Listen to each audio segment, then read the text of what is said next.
All right, we're back for another episode of the Cheap Seats. Bet it's been a little while since we've done an episode. What's been going on? Geez, a lot of stuff. Sports stuff, family stuff, life stuff. How about you?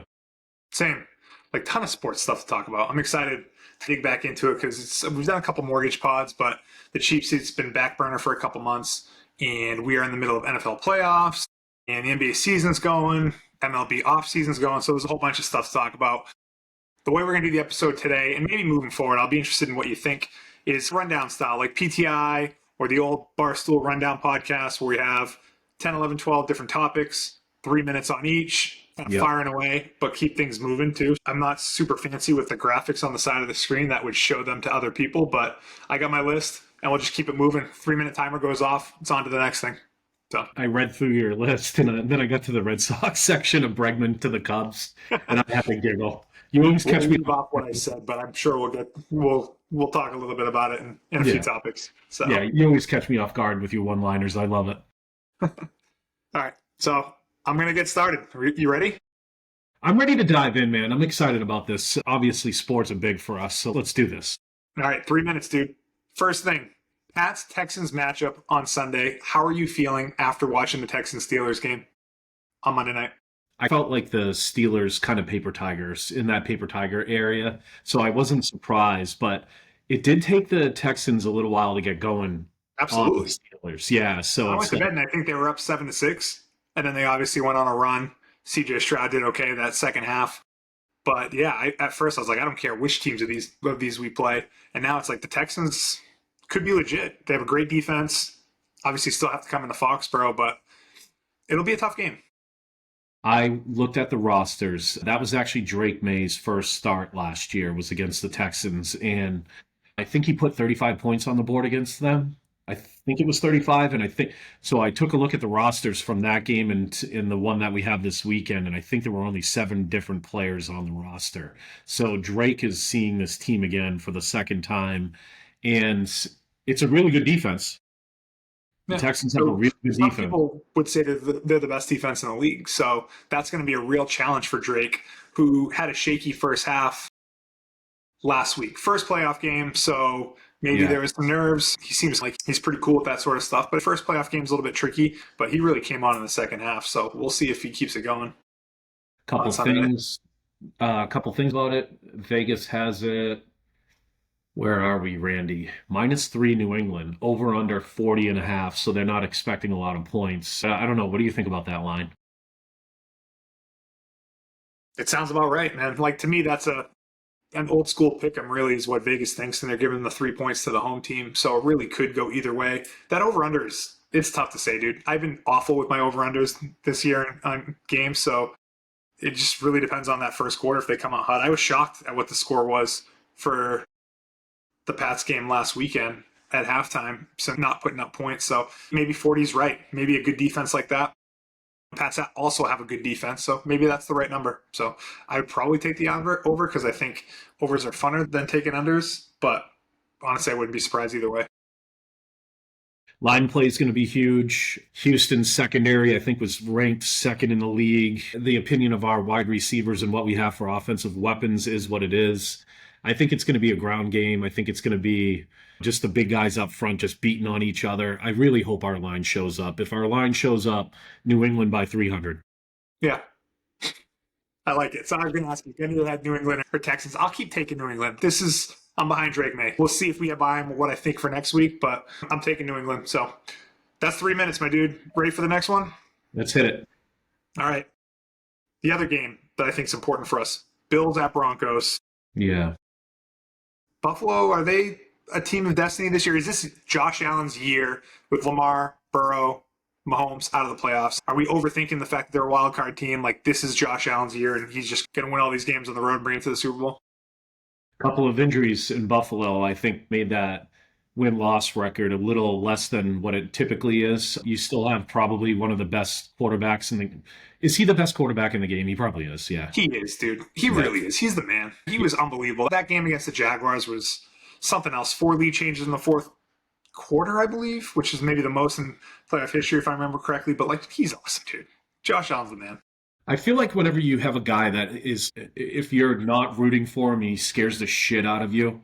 that's probably the best player in the league. And that's what Josh Allen is for me. I am afraid of the New England Buffalo matchup. I like if we do advance, it's going to be at home, but Josh scares the shit out of me. Denver minus 1.5. Over under is 45.5. Games in Denver, 4:30 games Saturday. It's going to make for an awesome Saturday of football, by the way. Totally. This is a fun weekend of playoff football, man. Like this weekend and next weekend, those are just fun weekends of football. Randy, I'm going to say that Buffalo goes into Denver and kicks Denver's ass. Yeah, man. I haven't felt that great about Denver all year. Bo Nix has been okay, and I hate that Cortland Sutton had as good of a year as he did, considering he was on your fantasy team. But I'm going to take Buffalo too. And then I'm scared for what would happen if we play them, like you said. And I do fear that they're a team of destiny. I do fear it's Josh Allen's year. I am glad that we did not beat them that second game because just like in our fantasy matchup, you beat a team twice in the regular season, then you play them again in the playoffs. It's hard to get that third game, that third win. So at least we split the season series, and then anything could happen. At least it would be at home, and who knows? Should we do or add some context to this fantasy football reference stuff? We have 47 seconds if you want to just chime in a little bit about. All right, Randy Forcia beats me twice in the regular season, and actually, me and Randy had the best teams in the league this year. Yes? Yeah, maybe. Yeah, sure. I think Randy's was better than mine. The back half of my roster got hot playoff time, and I beat Randy in the playoffs. I am the first 3-time champion in our league, and I want to let everybody know that I am. Hey, I am so happy for you. I'm so happy that you got that win, and you're a 3-time champion, and I have not won in this league ever in 20 years. So I'm just thrilled through the moon for you, dude. Congratulations. Thanks, man. I appreciate it. Last night I was on the couch researching some stuff for next year. Haley was there and she's, Dad, what are you doing? I'm like, I'm researching some fantasy football for next year. I'm like, I'm the first 3-time champion. I got to be the second person in the league to win back-to-backs because I think Matt Simard did it. Yes. Thank you. All right, that's 3 minutes, dude. On to the next one. Here's Seahawks. All right. Yeah. Do the Niners even have a chance against the Seahawks? Okay, so this is a line that's confusing for me. Minus 7.5.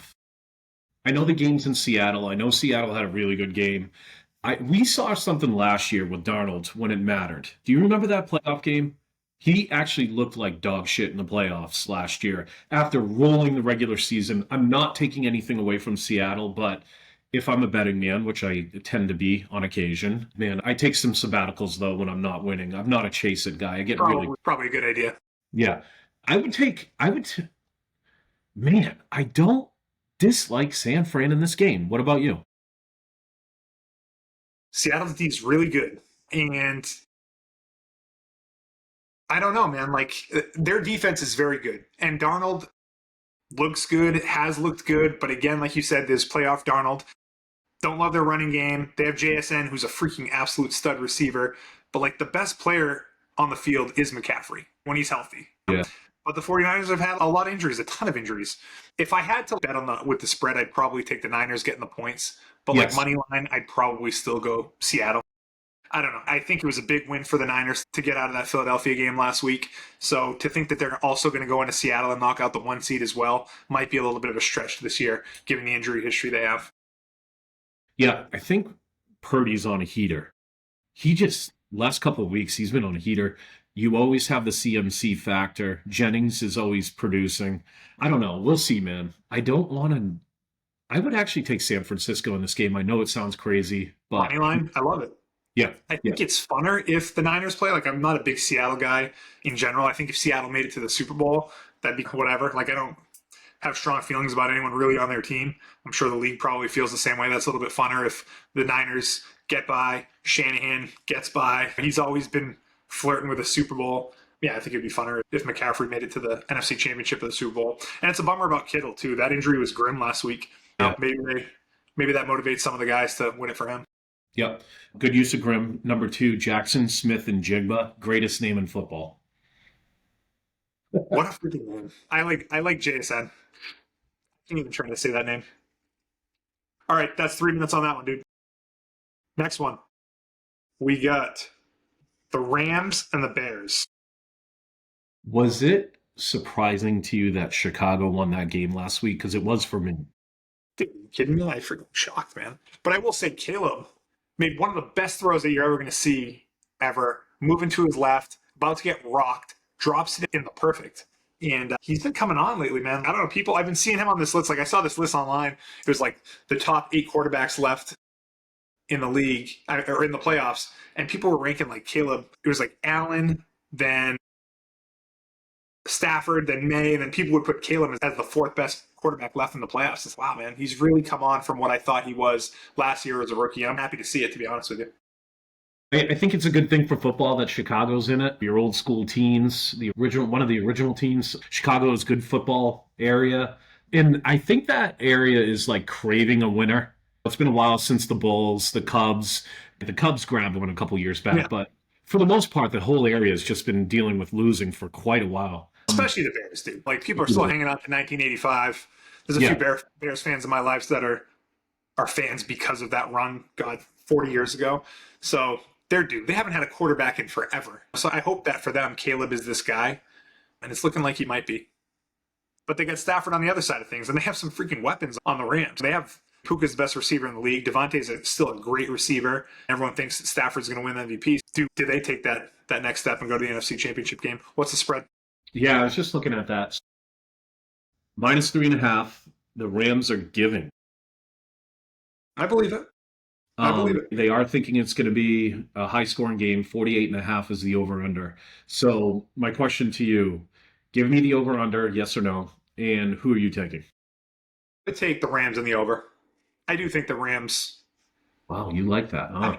Although that Panthers game, man, I was pulling for the Panthers to win that game, and they obviously had a really strong chance to do it, but I don't know, man. Bears, they've been doing it all year. To get the 2 seed, I think is pretty commendable with the coaching change and everything, but I don't know. I thought it was a big win for them last week, and is that the end of their story for this year? I think it is.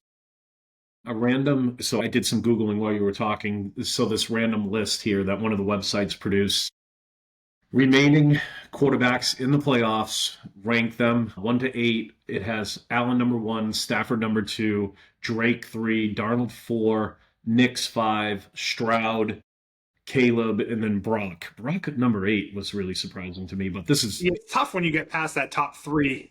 The list that I had seen had people ranking Caleb as high as 4 and having Stroud as the last Really? QB on that list. But yeah, dude, I mean, it's playoffs, man. So, hey, that's 3 minutes, though. All right, moving on. I have Chicago. All right, I like it. We'll see what happens. Next topic. Mike Tomlin. I don't even know where to begin with this dude, but freaking the media loves this guy because he's got 19 seasons. He's silly, hasn't had a losing record in all of those 19 years. What do you think's next for him? Is he a TV guy? I think he's a really good coach, and I think he should continue coaching. I don't like it when guys like him just go to the booth. I want to see him coaching. But is he a TV guy?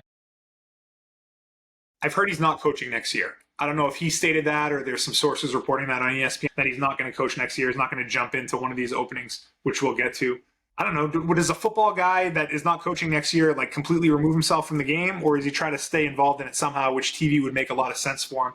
Whether or not he's good at TV, I don't know. He's never been like especially like Belichick when he did TV. He brought some insight and he was a little snarky in his Belichick way, and I thought it actually came across okay. But I don't know if Tomlin has that gear. He's just a football guy, and I don't know if he would come across well on TV. I've never been like, man, I like freaking Tomlin. Seems like a great dude. Always seemed like a good coach.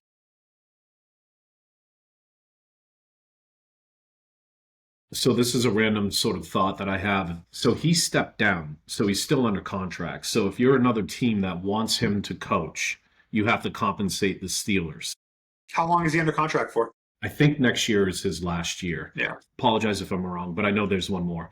Comps, there are comps. Jets received the number 1 for Bill Belichick. There's another one in there. I can't remember it off the top of my head. If you were to want him to coach your team, what are you willing to give up? It's not a first for me. Yeah, I mean, in that case, is it a second? Because coaching is so important in the NFL. To have the right coach, there's teams that go through coaches every 2 years, and he seems like a guy that if you got him, if the Giants got him, if the Ravens got him, which I don't think is a realistic thing, like that's worth a lot, I think. So I would maybe a first isn't off the table for a guy like Tomlin, who has when's the last time a coach with his pedigree has been available? I don't know. I know John Harbaugh is available. Tomlin just seems like in a different class. Yeah. I almost wonder too if like a Raiders tier, I put them in a tier below the best jobs right now. I wonder if the Raiders would reach out and say, "Hey, here's a first," and try to convince him to coach. Yeah. Yeah, I He wonder if looks like he'd be a good Raiders guy. he would be a good Raiders guy. I feel that way. So, anyways, I do think he's slightly overrated though, and I'm not a big Pittsburgh guy, so screw Tomlin, but whatever. So we're doing this right now. So Falcons have a job open. Ravens, Browns, Cowboys, Lions, Hey, Raiders. that's 3 minutes. Oh, okay. So Moving I on. do want to move on to the next topic because that's what it is. Oh, It's the coach openings, the best okay. available coaching job. And you were reading them, and I'm going to repeat them just because I cut you off with the buzzer. But it's Ravens, Titans, Giants, Falcons, Raiders, Browns, Cardinals, Dolphins, and now the Steelers. What's the best job out of all those? Who's got the best quarterback? I think that's fairly easy, but Is it the Ravens, Randy? I would think so. You know, like I picked the Ravens to go to the Super Bowl this year, and I obviously look like an idiot that they didn't make it. But with Lamar, guys won a couple MVPs. They've been very close. What's Derrick Henry's situation next year? Is he under contract or is he a free agent? He is under contract. Yeah, so he's a beast. It seemed like the Ravens had a worst case year with the way things went. Obviously, like missed kicks, and they still even almost made the playoffs. If I was a coach, that would be the team that I would want to coach. That or maybe the Giants, just because it's New York and it's not the Jets. I think the Giants too are sneaky because if Malik comes back healthy, he's one of the best wide receivers in the game. It seems like their running back stable is pretty good. Jackson Dart is given that we think we have a QB vibe. So you Do have the they? Do they? I wonder. They're going to have a top three pick. Do they go after one of these quarterbacks that are available? It seems like they have their guy. Dable liked him, but I don't know. I'd be interested in what they do to come draft day. You know what? It's one of those. It's almost like Atlanta when they had Cousins and then they drafted Penix. Like, why'd you draft Penix if you just signed Cousins? I know it's not the same thing, but it's in the same area. You have Dart, you have some hope. Granted, you're coming off a bad season, but probably already have a quarterback. Boy, they screwed up the Abdul Carter thing. Abdul has been terrible for them. They need to nail this draft. They need to nail this vacancy. They need to nail this draft because that's again here we are another good football team with great football history, and it's just you need to put something together. Totally. How attractive is that Raiders job with them having the first pick and probably getting Mendoza? Probably pretty attractive. Anytime you can get a quarterback like that guy, whether or not he fits in Vegas, people joke a lot about that, just how religious he is. And Vegas is obviously the city of sin. Whether or not he's a good fit in there, I don't know. But it seems like that would probably be an attractive job just because they have that first pick.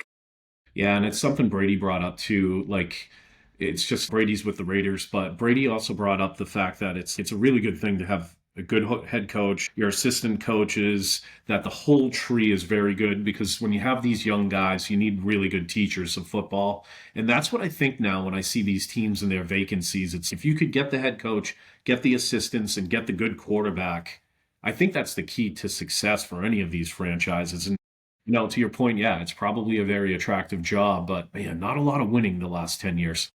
What's the worst job on that list? And I'll narrow it down for you. Probably Titans, Browns, Cardinals, Dolphins, maybe Steelers. Which one strikes you as the worst? I almost want to say the Steelers, for the random reason is that they're not going to have a good draft pick. It's up in the air if Rodgers is going to come back. They have some guys that are good on that football team, but they're getting a little longer in the tooth. I don't know if that's a job that I would want. I would almost want this younger team with a good draft pick so I can build it. I don't know Yeah, that. I don't know I that, can see that that. they I can see that.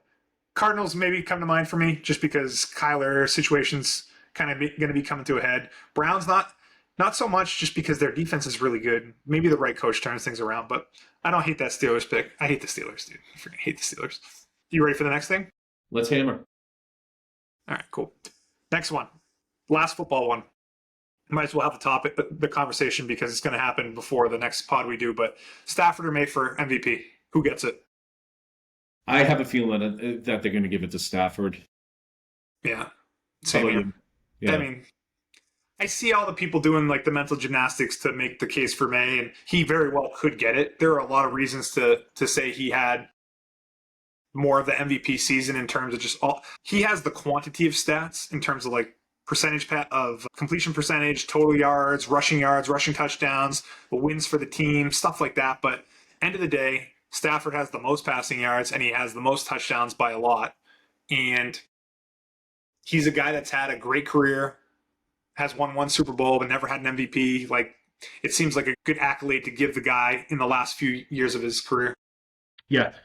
If you didn't name names and you said this quarterback had 40, you could call it 4,400 yards, 31 touchdowns, 8 interceptions versus, let's see, 4,700 yards, 46 touchdowns, 8 interceptions. You're obviously going to go with those better stats, but also if you look at the team record, 12-5 versus what was the Pat? They were 14-3.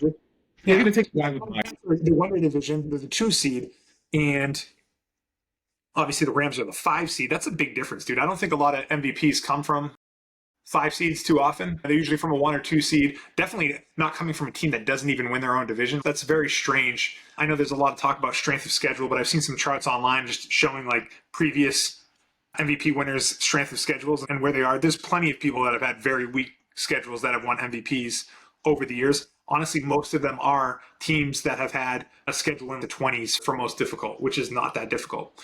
But again, I think it all comes down to what the people that vote think, and they probably want to just give it to Stafford. That said, I freaking hope they give it to me. One thing I will mention, Stafford had 11 touchdown passes within the 5-yard line or something like that, and May had 2.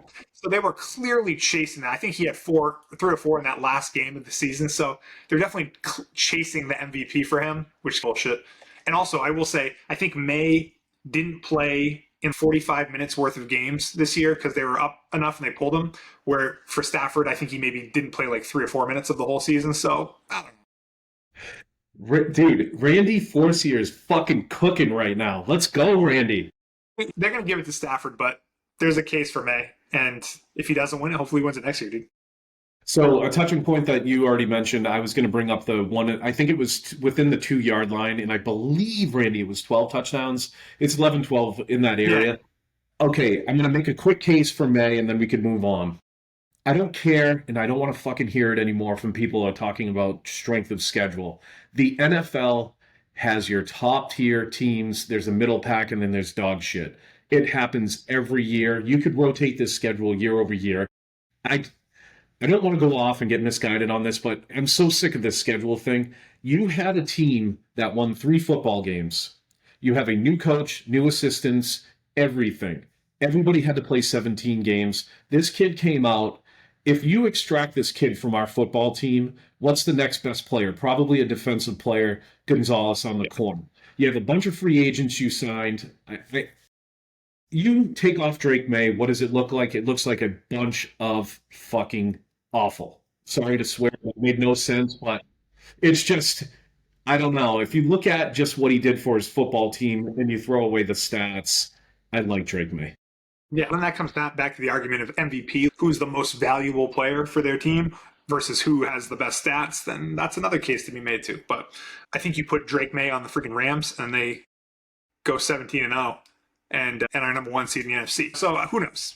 But you know what? Actually, that's the point right there that just pushed it over the top for me. Drake May, MVP, baby. Drake May. Let's go. Let's go. I was like 20 minutes on that topic, but I love it. All right, on to the next thing. How did you feel when Bregman signed with the Cubs the other day? So I had a bet with a buddy, and last year it was a certain batting average percentage, and I did end up winning it. Where I'm going with this is that I watched Bregman almost cost me $500 by his last 6 weeks of just, dude, he was really bad the last 6 weeks, and it got a little bit of the thought in my mind of, is this guy getting a little long in the tooth? Because he's in games the last couple years. Great clubhouse guy, awesome guy to have on your team, full disclosure. But at this age, it's not a good thing when one of your best players does not produce for the last 6 weeks. And I've actually been saying it quite often. Yeah, it did. It sucks that we lost him, but did it? Yeah, dude, I get that, man. Like, that's a lot of money to tie up. What was it, 175? Yeah. He got 175 for 5? Yeah. I think. So that's a lot of money for a guy his age, the quad injury, with the performance in the back half of the season, like you said. So I guess if my brain tells me it's okay, but like my heart, like it bothers me because the Red Sox, unless I'm missing something, still haven't spent a true dollar this offseason in free agency, which is they're the only team to do that. And it's been the only team to do that for weeks. So just, it's what the hell, man. Like we have this young core that's going to be awesome, and we just needed a few pieces. And I don't know, man, maybe guys don't want to go to Boston, and maybe that's really what it comes down to. But it just seems to me like this ownership group just doesn't spend money. And then the Bregman was just like the straw that broke the camel's back. All right, I'm going to go backwards. I'll make it real quick. Chris Sale, David Price, Josh Beckett, Jose Offerman, Panda. Who was the St. Louis shortstop that we Renteria? Yes, good job, Renteria. The list of free agencies, the kid at first base that ended up going to the Dodgers, Martinez. Dude, every long-term contract that we signed with a baseball player that was approaching 30 just did not work for us. And I think these guys have been around long enough as owners. They're looking at this and they're just like, what are we doing? We need to develop younger guys. We need to pay our younger guys so we have them into their early 30s on manageable contracts. And I think in between, they're going to continue to plug in guys like Mitch Moreland, Schwarber, a couple of those other random big bats that we've mixed in the last couple of years. Yeah. I think that's the philosophy now. And do I blame them for that? Probably not, because I don't. But as fans, we want the big name. And I think the Band-Aid for this, by the way, and I'll stop talking in a second, is Bo Bichette. That's our last hope to make a move. But he's probably going to re-sign with Toronto, so we'll see. I don't want to get my hopes up because they always seem to be let down, but we'll see. Bo Bichette might be it. I think there's one more sneaky move. I think it's going to be a trade. I think it's going to be a frontline starter. If you get a frontline starter, you have Mayer or one of the other kids hit at second or third, and you bring in a veteran to man one of those positions. I think if you get that front-end starting pitcher in a trade, I think the Red Sox had a good offseason, especially since they fixed their problem at first base. But I don't know. They got to play. We got to see it. We'll judge it a year from now. All right, on to the next topic. Going to shift gears to basketball. Not much basketball talk this pod, but I do want to talk about the Celtics because they started out way above expectations. They're, I believe, still a 3 seed in the East if the playoffs start tomorrow. Jalen's playing like an all-NBA guy, but they're on a little bit of a skid right now, losing 3 out of 4. Some of those games at home, too. There's been a little bit of frustration there. Where's your head at with the Celtics? Jesus. Yeah, no, that's okay. I actually did something in our prior podcast that I'm reprimanding myself about, is that I overlooked this one thing that I used to bitch about the last 2 years, is that you had so many good guys on the floor at the same time for the Celtics, Randy, where 4 of those guys were sacrificing their game for the betterment of the play. How did I overlook one of the things that I've been bitching about when that didn't look good the last 2 years? You did extract Porzingis, Drew Holiday. I wish we didn't have to lose Cornette. Big Al, I get it, whatever. It's interesting where all of a sudden the guys that I used to bitch about because they didn't have the opportunity to be who they were, they're being who they are now. And who are you talking about? Peyton Pritchard and then even Jalen to some degree? Yeah, Jalen Brown has just taken the next level, but also White has been up and down this year. But when he's on, that's the player that I always expected him to be. So it's really nice to see these guys. And now it's not surprising to me how wrong I was, considering what I had already thought. Extract a couple guys, the remaining guys make the next leap, and it looks good. It does look good. So it feels like we're a big man away. And there's some talk about us trying to trade for a big guy. And it'll be interesting to see if we do that. That would tell me that they think Tatum's coming back in the next couple months, which I think it's pretty apparent to most people that he's going to try to sometime end of February into March. But there's some talk about trading for Jaren Jackson, who's a great defender for the Grizzlies. I don't know who else is on the table, but I feel like we might need a big guy with this team.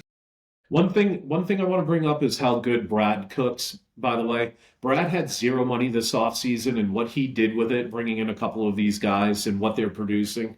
Brad is so good at his job. Neemias Queta, I remember when we signed Queta because he stands out, he's tall, he's a very big presence, and it's how we develop these guys. You got to give credit to the coaching staff, but I do think they do make a move. And one name that I like we're going to get rid of Simons to make this happen, is where Yeah. I'm going to go with this. And I do think we need to bring in a big. I can mention a couple of them, but we'll see what happens, man. I don't know. I don't know. It's going We'll to see. be It feels like they might be active this trade deadline, so we'll see what happens. it's going to be Simons. It's going to be future draft picks, and I think they're only going to make the move to your point if Tatum's ready. Yep, make a run for it. All right, that's it for basketball talk. The next two topics, just a couple of small things as we're wrapping up the pod. And I do this rundown format. I'm going to shift down to 2 minutes just to keep it moving. Just little quick hitters to see what your thoughts are. Yeah. PGL came back on ESPN the past couple weeks. Have you watched any of that? Is that on your radar at all for golf? Yes, I watch it and I think it's fun. I like the banter. I like how they go after each other. I think the format's great. The big screen. I like the multiple green scenario. It's sneaky fun. I like Tiger. I like Tiger in a position where he's actually being social. How about you? Yeah. Yeah, I wish Tiger was playing, obviously. I feel like that whole league does how, like, Tiger needs to be involved. And I remember when they advertised, I think it was yesterday or the day before, whenever it was on last, it was like, they said who's playing who, and I don't even know who the teams are, where they're from, and what the names are, and all that stuff. But they were like, one of the things that said, like, Tiger's going to be in the building for it. And it's okay, Tiger's going to be there. I might get to see Tiger being alive on screen, maybe talking to some people, even if he's not playing. I'm like, okay, that might be interesting. So I just feel like a lot of it rests on Tiger's shoulders, even when he's not playing. But I hope he does well. I don't know. It's a cool idea. Yeah, I like it. And I'll tell you, man, as a sidebar, Tiger Woods needs to stop training like he's a middle linebacker in the NFL. Get on that TB12 pliability, stop crashing cars, stop getting wrapped around the head with a golf ball from your Stop crashing cars. Yeah. Let's get yourself back, man. Come on, give us 20 more years. Is he going to get on the Champions Tour, you think, or is he too freaking competitive to ever do that? He is eligible this year. I think he's too competitive, don't you? Dude, I would love to see him in it, man. I'd freaking watch Champions Tour every freaking weekend if he was on it, though. Yeah. Yeah. And if he was winning, that would be awesome. I would take Tiger Woods and playing with the old people any day of the week, but probably not going to happen. I'm dead serious about it, man. Tiger, I know you listen. Just stop training like a middle linebacker. Yeah, Tiger, clean it up, dude. Jesus. But I'll give TGL a shot. Hopefully the league is still a thing in a couple of years, but I've been passively watching it. We got nothing else to watch. All right, last topic. Did you know the Olympics was starting next month? Do you have any even awareness of the Winter Olympics? I'm aware of it only because I saw a Brady comment yesterday. But that wasn't even about the Winter Olympics, right? No, that was for a couple of years from now when football's part of He it. might play flag football, Yeah, allegedly. which I'm in. Yeah. Yeah. Is the big three maybe a gateway for the NFL to realize with the retired players that maybe some flag football league stuff would be pretty dope? That'd be incredible. And I know there's some, and now we're just pivoted off the Olympics. That's how much it matters. But there are some people that play like flag football as like a thing. There's the American flag football team. And I know they would be very butthurt to have Brady just come and take this dude's job after he's been the quarterback for the American flag football team for the past 10 years. But dude, I'm in for these old guys to come in and play, at least at quarterback. Guys that can still throw the ball. You don't have to be Michael Vick out there or Lamar Jackson running. Maybe that does help in flag. I don't know the strategy of it, but if you have an old guy that can just stand back there and chuck, I would love to see a guy like Brady play. So where are you at with the Olympics? I know I pivoted us. I actually love the Olympics, dude. So I think it's always a great time for like real human stories, like real like normal people that there's plenty of people that you might recognize in downhill skiing and figure skating and whatever.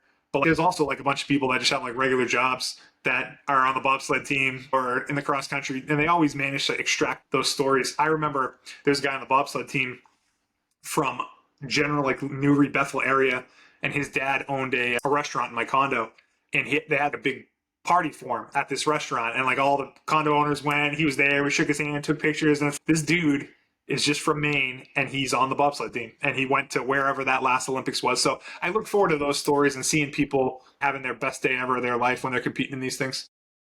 Randy, I know the thing just went off, but is there nothing better than watching when those, I don't know the name of it, so you'll probably tell me here in a second, but when they have that disc that goes out and you got the lunatics like sweeping the ice, what's the name of that? Curling. Is there nothing better than curling? That would be fun to play. Yeah. Maybe that's our next obsession. I know. Next winter, I'll be watching it in a month. I always like it, and I always feel like it sneaks up on me too because I don't really anticipate it because there's so many other fun sports and things in life to look forward to. And then all of a sudden, it's, oh yeah, the Olympics are next Friday, and I'll watch some people ski, I'll watch some people snowboard, and do all that stuff for a couple of weeks and get into it. So I am a mid Olympics guy. It seems like you're greater than mid. Yeah, I would say I'm not like diehard Olympics, but have a little bit of national pride and like seeing some of those events. So I'll watch it. I love skiing too, so for me, I really enjoy all the ski events. So I'll be checking it out, dude. That's all I had on the list, though, man. Anything I missed? Yeah, a quick pickleball update for the listeners. Brian Daly and Jason Dupree are owed this. So they've been kicking me and Randy's ass the last couple of weeks, and that needs to change, Randy. It does. Starting next week. So I think this is a Chris thing. I need to catch up a little bit in certain areas so I can stop making some mistakes because I think our mistakes kill us. We're going to have a big week next week, so it's been fun. Keeping it going. Yep. So Biddeford Saco update. Saco right now. Biddeford trending. Love it. All right, dude. Hey, that was fun, man. We'll do another one next month. Whole bunch of new topics. I think this format probably suits us pretty well. So if you're up for it, I say we keep it going. Yep. Let's go. Cool. All right. Have a good month, everyone. Catch you next time. Thanks, everyone.